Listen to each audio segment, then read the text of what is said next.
So we're here with Hendrik Peter in Perth, and a really great example. Right around the country, we're encouraging our best practice members, the business owners in our program, to start to bring the next level of talent along to the program, to learn not only leadership skills, but dare I say, to lighten the load on the business owners themselves, so that there's a team, a culture behind you guys, and really everyone needs to learn how to do this. And by involving your boys, 3 of your key people came along last night to a workshop last night, and Hank, you witnessed something quite encouraging in the office this morning. Do you mind just sharing what that was?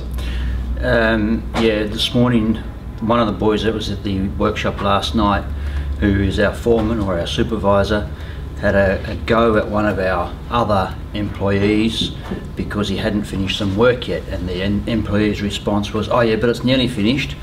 And Albert's response to that was, "But I can't invoice it. And if I can't invoice it, it's not finished. So go back and finish it."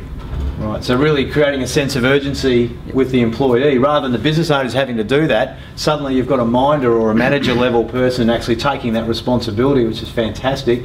And no coincidence, what was some of the stuff, Pete, that we covered last night that may have led Albert to that insight? Because we noticed Albert getting a bit cranky at a couple of examples last night that we shared. Probably one of the things about commerciality and the employees having a bit of a more of an idea of the bigger picture, and the fact that work needs to be invoiced, bills have got to be paid, taking a bit of accountability. Yeah, and the fact that really at the end of the day, as you know, business owners have to make money. If you don't make money, those guys can't maintain employment either. So you know, building some of that commercial accountability. Some of your managers last night really got that, and this morning, you know, Hank's seen it firsthand in terms of some of those behaviours that we want to push down and see that responsibility was really good. Well done. Just want to share something else with you, John, and I'll get Pete to speak on it. He just talked to me a minute ago that as they walked out of here last night, and again it was Albert, he says to Peter, he says, "I'm confused." Pete?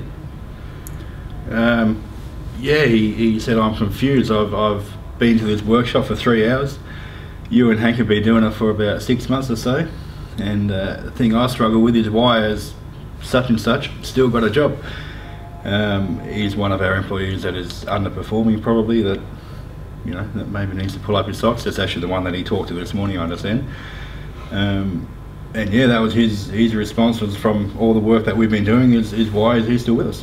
Yeah, and that's such a great insight, because what happens as a business owner, and I've been there personally, is that you do carry the weight of, you know, underperforming employees, and you don't want to be mean or horrible as a business owner, so you want to try and give them a chance. Often we give them too many chances, but when our own personnel create a groundswell of pressure to actually remove the dead wood or the bad eggs from the team, right, that gives you great confidence that you're not going to be criticised by other members of your own employment group, you know, because there's a bit of a recognition that the guy's got to go. So isn't it wonderful when your own team members start to help you to make those tough decisions, that you know you're not going to have to shoulder that responsibility on your own?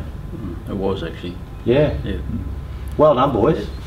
Yeah. Thanks, John. It's exciting to see the minder level, the manager level in your business, you know, just starting to get some awareness through you involving them and getting them educated. That was a bold step, but that's what all our members need to do, is to recognise that that's the journey for their business. You know, it was quite something to see. It was quite something to see their excitement this morning as well, in relation to we want to buy a business, or we want to get into a business. They want to get involved. They want to get involved. You know, so to get your succession plan right for your business, the idea of getting them to start and think and act like business owners and raising their awareness of an opportunity that may be down the track inside your business, that could be a great way to lock in the talent long term, to, you know, gives you a bit more work-life balance and less responsibility on your own shoulders. So, yeah, great stuff.